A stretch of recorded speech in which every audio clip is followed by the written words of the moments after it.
কথা বলে কথা ভুলি নাই, আস্তে ধীরে তাহার কথার জবাব দিতে চাই।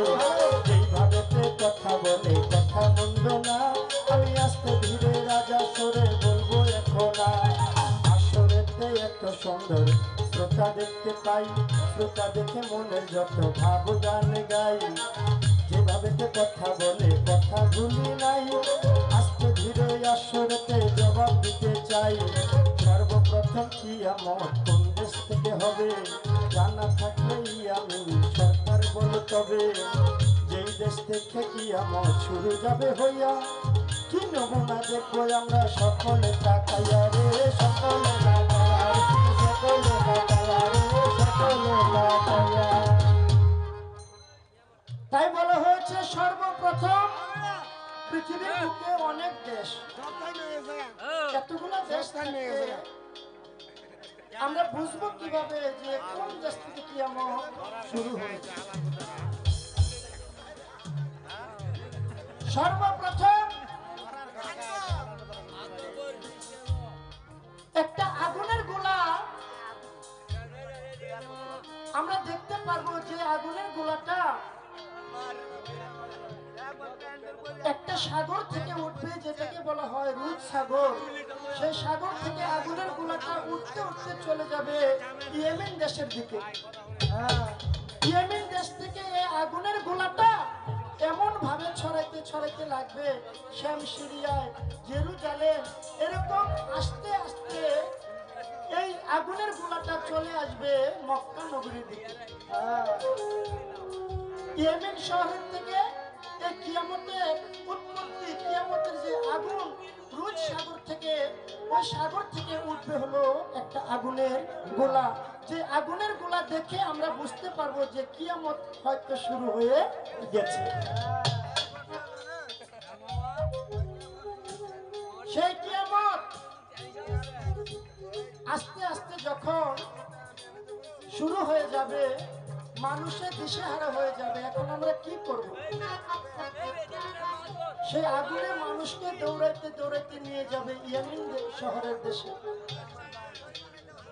তাই সেখানে যাওয়ার পরে দেখা যাবে আগুনটা নিভে যাবে।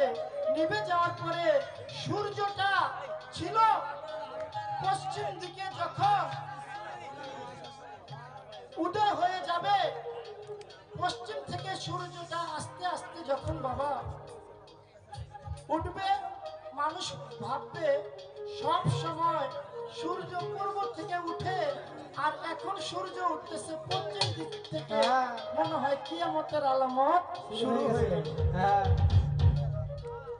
সূর্যটা পশ্চিম দিক থেকে উঠতে উঠতে মাঝ পর্যন্ত যখন আসবে, সূর্যটা আবার পূর্ব দিক না গিয়ে আবার পশ্চিমের দিক আস্তে আস্তে ডুবে যাবে।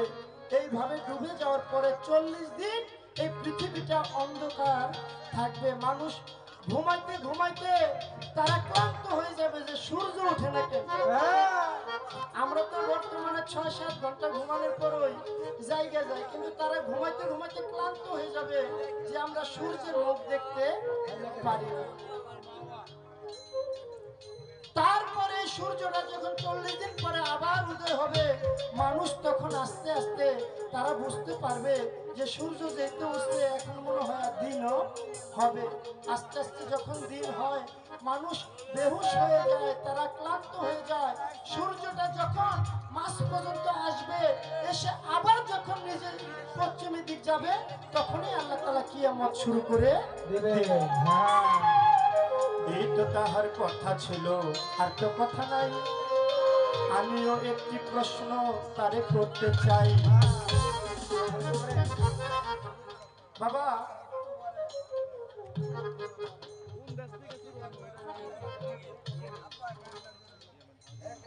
না পালাটা একটা স্টেজ চলো, আমাকে একটা প্রশ্ন করছে, আমিও একটা প্রশ্ন ওনাকে করি, যেটা উন্নতি দাঁড়াতে হবে। কি কোন আপনারা একটা প্রশ্ন রাখবে, বেশি শোনার আশায় পালা বন্ধ করে দেখবেন, আর গানটাই ভালো হইল। দুই একটা কথা, আমরা তো কথা বেশি বলতেছি না, একবার ছোট করে, তাই না? তো একটা প্রশ্ন আমি রাখতে চাই যে আল্লাহ তাআলা হাসরের মাঠ সাজাবেন, মানুষ মারা যাবে, আল্লাহ তাআলা হাসরের মাঠ সাজাবে, সাজানোর পরে বিচার করবে। বিচারে যে জান্নাতি তারে জান্নাতে পাঠাবে, যে দুজকি তারে দুজকে পাঠাইবে। কিন্তু আমার জানা দরকার, কিয়ামতে হয় নাই, কিয়ামতের আগে এক ব্যক্তি জান্নাতে গিয়ে বসে রয়েছে। বাবা, না বললে তো আর জান্নাতে যাওয়ার কোনো ব্যবস্থা নাই। ওই ব্যক্তি দুনিয়া কিয়ামতে হয় নাই, কিয়ামতের আগে এক ব্যক্তি জান্নাতে বসে রয়েছে। ওই ব্যক্তিটা কে? আর যদি কিয়ামত না হয়, জিন্দা লোক তো আর জান্নাতে যাওয়ার কোনো ব্যবস্থা নাই। আল্লাহ কিয়ামত করব, হাসরের মাঠ সাজাইবো, বিচার করব, ফুল সিরাত বানাইবো, নেকের পাল্লা দেব, ওজনে ভারী না কম, এত কিছু করব।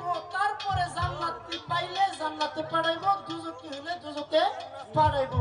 ওই ব্যক্তি কোনো কিছু করলো না, কিয়ামতের আগে জান্নাতে যে বসে রয়েছে, ওই ব্যক্তিটা নাম কি এবং ওই ব্যক্তিটা জান্নাতে গেল কিভাবে?